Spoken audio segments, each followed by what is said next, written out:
Assalamualaikum warahmatullahi wabarakatuh. Selamat pagi anak-anak. Bagaimana kabarnya hari ini?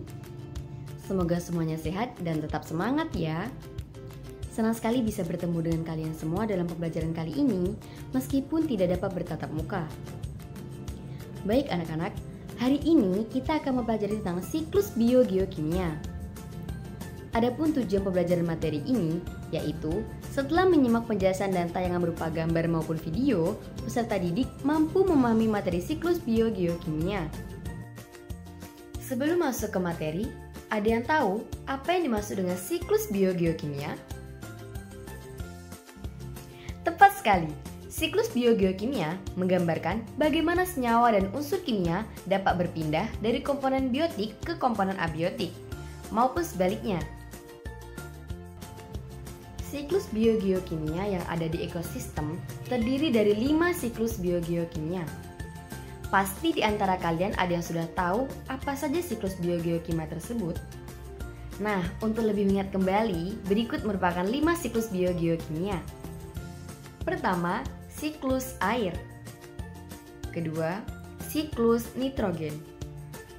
3, siklus fosfor.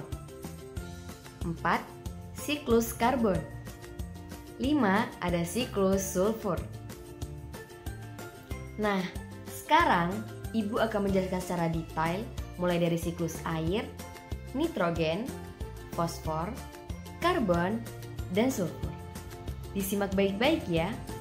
Yang pertama adalah siklus air.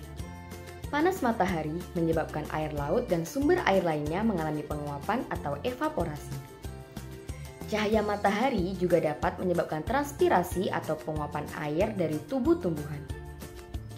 Uap air dari proses evaporasi dan transpirasi naik ke atmosfer, lalu membentuk awan. Jika melewati suhu dingin, uap air akan mengalami kondensasi dan menjadi titik-titik air dan kemudian jatuh ke bumi. Nah, peristiwa ini disebut dengan presipitasi atau hujan air yang menghujani permukaan bumi dan dapat mengalir ke sungai atau menembus permukaan tanah dan menjadi air tanah. Air sungai dan air tanah dapat mengalir kembali ke laut lalu mengalami evaporasi kembali. Kedua, siklus nitrogen. Nitrogen bisa masuk ke ekosistem melalui proses fiksasi atau pengikatan gas nitrogen yang ada di atmosfer oleh bakteri. Nitrogen yang difiksasi kemudian diubah menjadi amonium.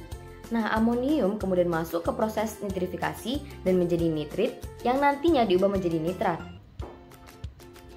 Nitrat dapat diserap oleh tumbuhan melalui proses asimilasi. Jika tumbuhan dimakan oleh hewan, nitrogen organik dari tubuh tumbuhan dan dapat berpindah ke hewan tersebut. Setelah makhluk hidup mati, nitrogen dapat kembali ke tanah dalam bentuk amonium melalui proses dekomposisi. Nitrogen dari tanah bisa kembali lagi ke atmosfer melalui proses denitrifikasi. Selanjutnya yang ketiga adalah siklus fosfor. Fosfor banyak terdapat di batuan yang terbentuk dari sedimentasi di bawah perairan. Batuan ini kemudian naik ke daratan karena adanya proses pengangkatan geologi. Hujan akan melakukan batuan dan membawa fosfat yang ada di batuan tersebut larut ke dalam tanah dalam bentuk ion fosfat. Ion fosfat dapat diserap oleh tumbuhan. Fosfor dalam tubuh tumbuhan dapat berpindah ke organisme lain melalui rantai makanan. Setelah organisme hidup mengalami kematian, fosfor dapat berpindah kembali ke tanah melalui proses dekomposisi dan larut dalam air tanah. Kemudian, fosfor terbawa oleh air tanah hingga menuju perairan, lalu bersatu dengan senyawa lainnya dan membentuk sedimen atau endapan. Nah, sedimen ini nantinya akan membentuk batuan yang bisa terangkat ke daratan melalui proses pengangkatan geologis. Selanjutnya yang keempat, siklus karbon. Karbon terdapat di atmosfer dalam bentuk gas seperti karbon dioksida. Karbon dioksida dapat diserap oleh tumbuhan dan diubah menjadi karbohidrat melalui fotosintesis. Karbon pada karbohidrat di tubuh tumbuhan bisa berpindah ke organisme lainnya melalui rantai makanan. Karbon yang ada pada makhluk hidup bisa kembali lagi ke atmosfer dalam bentuk karbon dioksida hasil respirasi. Nah, proses pembakaran bahan bakar fosil seperti batu bara dan bensin juga bisa menghasilkan gas karbon dioksida. Jika makhluk hidup mati, maka karbon yang ada di tubuhnya akan kembali ke tanah melalui proses dekomposisi. Nah, dalam waktu yang lama, jasad organisme dapat menjadi sumber bahan bakar fosil. Yang terakhir, kelima, siklus sulfur atau belerang. Sulfur atau belerang yang pertama bisa dalam bentuk SO2 atau sulfur dioksida yang bisa berasal dari aktivitas vulkanik, misalnya erupsi. Kemudian bisa juga berasal dari pembakaran bahan bakar fosil, kemudian dari asap kendaraan, asap pabrik, dan lain sebagainya. Nah, selain itu, belerang juga dapat berbentuk gas hidrogen sulfida atau H2S yang bisa berasal dari proses pembusukan bahan organik. Nah, jadi misalnya pembusukan sisa organisme, nah ini kan dekomposisi. Sisa organisme yang sudah mati itu akan menghasilkan gas hidrogen sulfida. Selanjutnya, hidrogen sulfida tersebut kemudian akan mengalami oksidasi menjadi sulfat. Sulfat lalu bersama air hujan akan masuk ke dalam tanah. Nah, ketika kandungan sulfat itu terlalu tinggi, itu disebutnya sebagai hujan asam. Selain itu, hidrogen sulfida yang ada di dalam tanah juga bisa mengalami oksidasi menjadi sulfur atau belerang.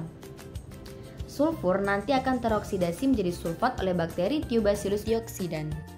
Dan sulfat ini bisa tereduksi kembali menjadi hidrogen sulfida dengan bantuan bakteri Thiobacillus thiophorus.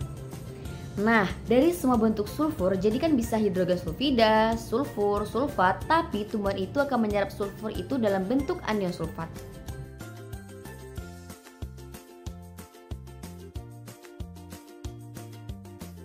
Demikianlah pembelajaran hari ini tentang siklus biogeokimia. Ibu ucapkan terima kasih dan Ibu berharap semoga kalian semua dapat memahami pembelajaran hari ini. Sampai berjumpa pada pembelajaran selanjutnya dengan materi yang tidak kalah menarik. Akhirul kalam, Assalamualaikum warahmatullahi wabarakatuh.